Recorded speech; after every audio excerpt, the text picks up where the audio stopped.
നമ്മൾ ഇന്നും പ്രതീക്ഷിച്ചതാണ് ഇന്ന് കേരളത്തിൽ നിന്നുള്ള കന്യാസ്ത്രീ അമ്മമാർക്ക് ജാമ്യം കിട്ടുമെന്ന്. ഇന്ത്യയുടെ ആഭ്യന്തര വകുപ്പ് മന്ത്രി അമിത്ഷായുടെ വാക്ക് കീറച്ചാക്കിന്റെ വില പോലും ഇല്ല എന്ന് തെളിഞ്ഞിരിക്കുന്നു. അമിത്ഷാ പറഞ്ഞത് പ്രോസിക്യൂഷൻ എതിർക്കില്ല എന്നാണ്. പക്ഷെ ഇന്നും പ്രോസിക്യൂഷൻ ശക്തമായി തന്നെ ജാമ്യത്തെ എതിർത്തിരിക്കുകയാണ്. അതുകൊണ്ട് ആര് പറയുന്നതാണ് വിശ്വസിക്കേണ്ടത്? കേരളത്തിലെ എംപിമാരെല്ലാവരും ചെന്ന് അമിത്ഷായെ കണ്ടതാണ്. ഇന്ത്യയുടെ ആഭ്യന്തരമന്ത്രി പറഞ്ഞത് ജാമ്യ അപേക്ഷയെ എതിർക്കില്ല, പ്രോസിക്യൂഷൻ എതിർക്കില്ല എന്നാണ്. പക്ഷെ ഇന്നും എതിർത്തിരിക്കുന്നു. അപ്പോൾ ഇവരുടെ ജാമ്യത്തെ സംബന്ധിച്ചുള്ള അവസ്ഥ എന്താകുമെന്നുള്ള ആശങ്ക എല്ലാവർക്കുമുണ്ട്.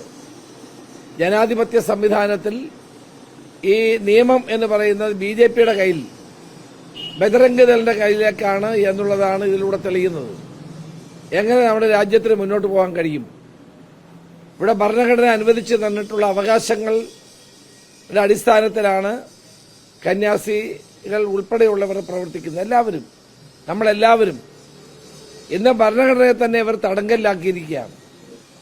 അതുകൊണ്ട് ഇന്നത്തെ ജാമ്യാപേക്ഷയെ എതിർക്കാനുള്ള തീരുമാനം നിരാശാജനകമാണ്. കേന്ദ്ര ഗവൺമെന്റിന്റെയും ആഭ്യന്തരമന്ത്രിയുടെയും വാക്കിന് ഒരു വിലയുമില്ല എന്ന് തെളിഞ്ഞിരിക്കുന്നു. ഈ കന്യാസ്ത്രീകൾക്ക് ഇന്നും ജാമ്യം കിട്ടി ഇന്ന് 8ാമത്തെ ദിവസമാകാൻ പോവുകയാണ്. ഇവരെ തടങ്കലിൽ പാർപ്പിച്ചിരിക്കുന്നു.